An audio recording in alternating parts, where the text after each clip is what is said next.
Salut, mă numesc Cosmin și astăzi vă voi arăta cum să modificați poze cu un program. Intrați în Mozilla Explorer sau Google Chrome, ce aveți voi.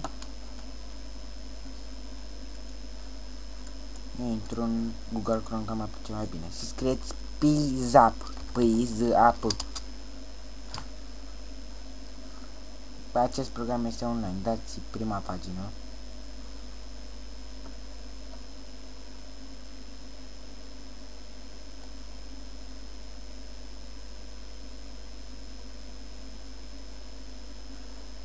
Și dați Start.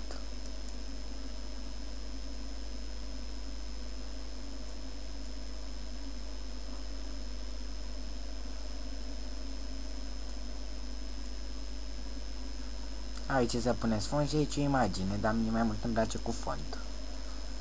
Adică să vadă în spate. Și aici o să vă arate o grămadă de fonturi. Mie îmi place, de exemplu, pe care să o alegem. Noi hai să o alegem pe asta. Așteptăm să încarce.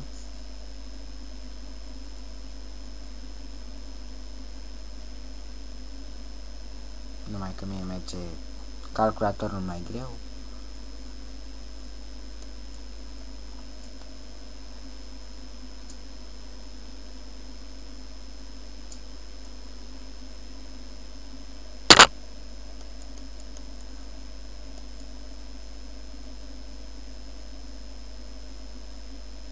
Uitați, a început să încarce.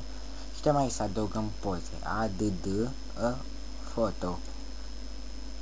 Upload photo.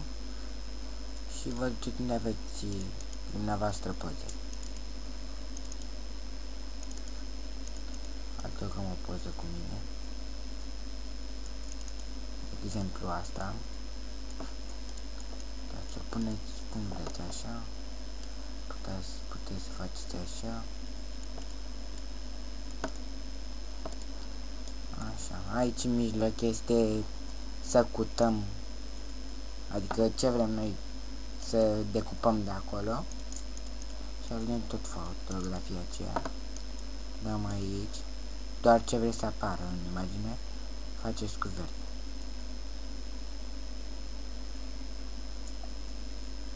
Ca să nu mai apară și ce este în spatele meu. Adică zidurile.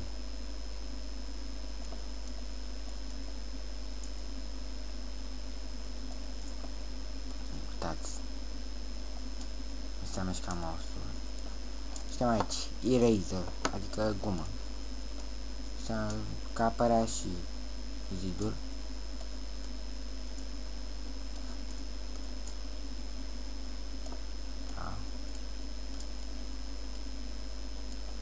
Dăm finish și uitați.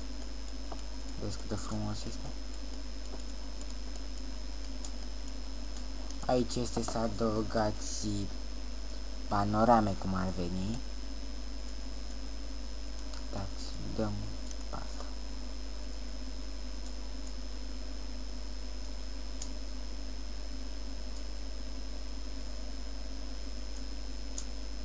Hai să încarce.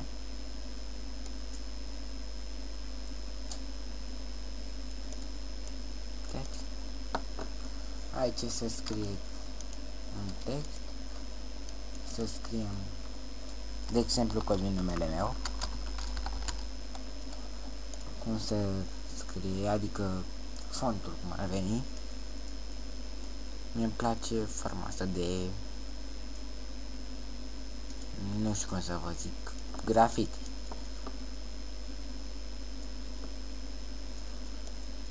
Și aici cum să fie alb pe margini, mie îmi place, negru și să zicem verde.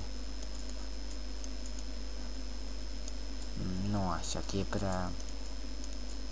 Ia să vedem mai cum să... Nu. Mai bine este fără. Cât de mare? Hai să punem 30. Nu, prea mic, 80. Dăm aici.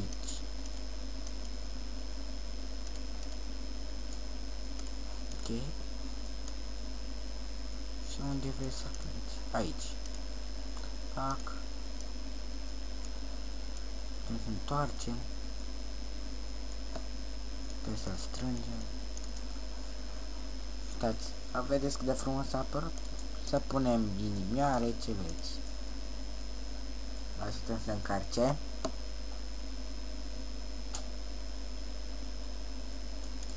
Ia uitați. Elvis. Nu este Elvis. Hai să punem un Michael Jackson.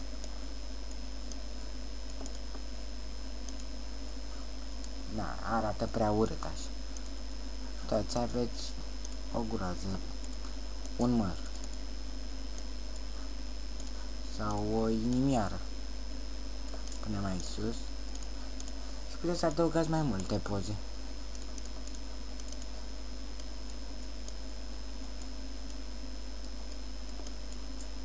Vedeți?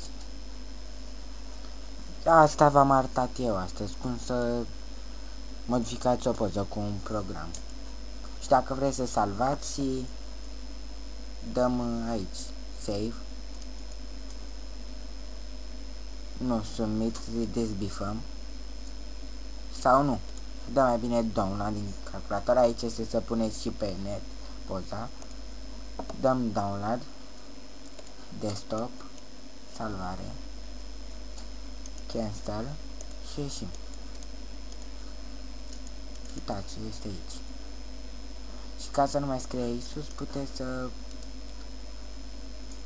dăm deschide cu Paint. Să faceți așa. Dacă nu vă place, nu știu ceilalți cu ce program ați făcut. Dăm da. Uitați. Vedeți cum a apărut poza?